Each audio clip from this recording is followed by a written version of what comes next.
Hey, hey geographers, we're almost done with our walk through Unit 4. We're going to continue today with defining devolutionary forces. Now, devolution is a term you should be familiar with all our work with vocab, and it's mostly what we're going to talk about is the breaking up of a state into smaller states, but it can also be passing of power from central government to lower governments. So if you've taken a US government class, you've probably learned about devolution as the federal government, which we learned about in our last session, sort of giving away some of its power to state governments, right? So, states getting to decide on certain things instead of the federal government. But we're going to talk mostly about entire states literally breaking up into smaller states.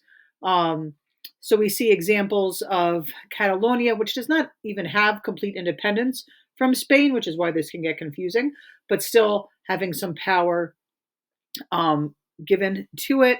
We have, Quebec. I don't know what Quebec is. And Nunavut. Nunavut is the top area, the lighter yellow shaded here area in Canada. Belgium, we've learned about Belgium and all the many parliaments of Belgium. And Nigeria would be an example in Africa. So, causes of devolution. This is an example of terrorism that was occurring in Nigeria. So you can have physical geography that would cause it, ethnic separation, ethnic cleansing, terrorism, economic and social problems, or another favorite vocab word, irredentism. So we're going to go over a little bit of these of each. So a combination of these factors have created the current geographical map. If you look at the world today, you'll see that a lot of these borders are a result of several of these different events. And what's important for us is we'll look at data, whether it's maps, charts, numbers, and try to see if you can explain these factors. Like if you see, a smaller country breaking away and there's like a mountain between it and what it was a part of, you might say like, well, that might be that physical geography caused devolution. Physical geography is a significant cause of devolution. For example, if you were to look at the Basque country in the north of Spain, there is a mountain range that divides it from the rest of Spain. It could be because an area is on an island. It could be because of mountains, distance decay that we learned about way back at the beginning of the year, right? If it's so far away to get goods, communication, services, breaking apart or might be just a natural next step.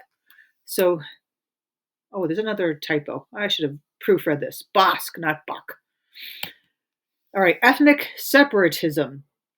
This is when there's many ethnic groups in a state, and one of them may want more political power than other of the groups, or another group just wants their own autonomy. Once again, here is another example in this unit where Kurdistan or the Kurds would be an example, right? So they sort of want to break away from, the areas that they live, whether it be in Iraq, Iran, Turkey, Syria.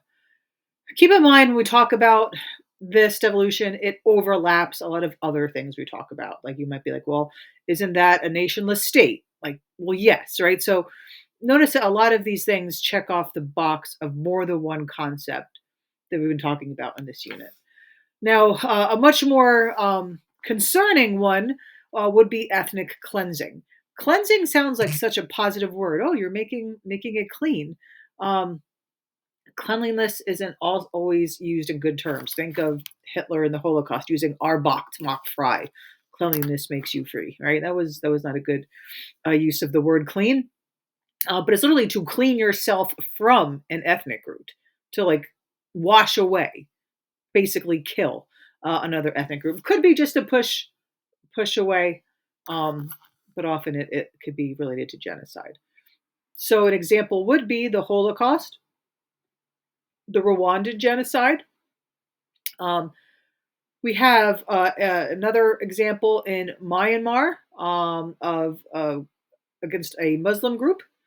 Oh, man, I really apologize. I did not proofread this one here. We have in Yugoslavia the killing of Serbs by Serbs of Bosnian Muslims. So a lot of examples, unfortunate examples over history of that. right? We all know what terrorism is. Terrorism can cause devolution as well, right? We learned about, after World War One and the terrorism in the Balkans, and then the devolution of many of those states. Look at all the many countries that Yugoslavia broke up into, for example. So make sure you just have the proper definition. Terrorism, violence organized by a group that is aimed at civilians in order to incite terror for political reasons. Now, earlier this year, we talked about Luigi Mangione and the killing of the CEO, United Healthcare.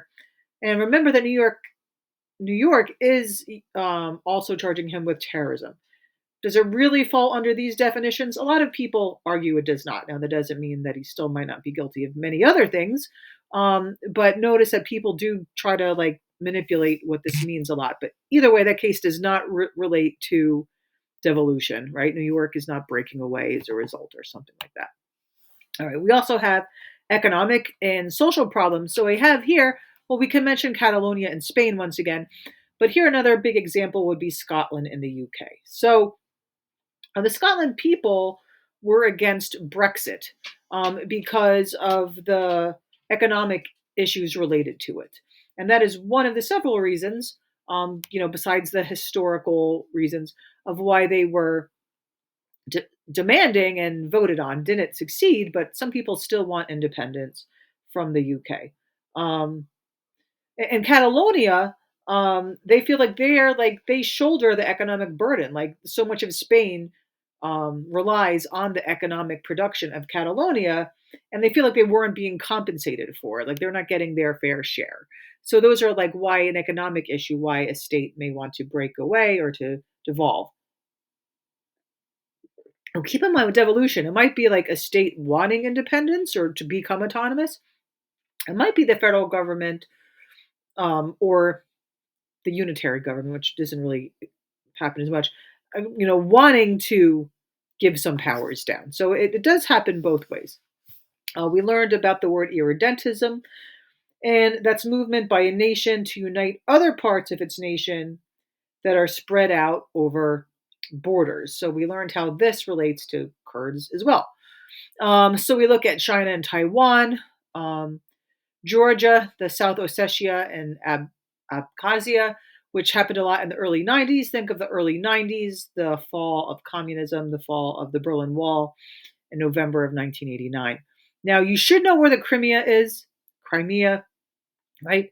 And how it is a contested area over Russia and Ukraine, right? A Ukrainian area that Russia, wanted some areas. So when they made this video, the Crimea was already a hot spot. We had issues with it going back over 10 years ago, but AP did make this before the most recent Russian invasion of the Ukraine. So just keep in mind that they would use this example maybe slightly differently, and we can talk about that in class. Okay, so those are your examples of devolutionary forces. I said it'd be quick. Let me know if you have questions.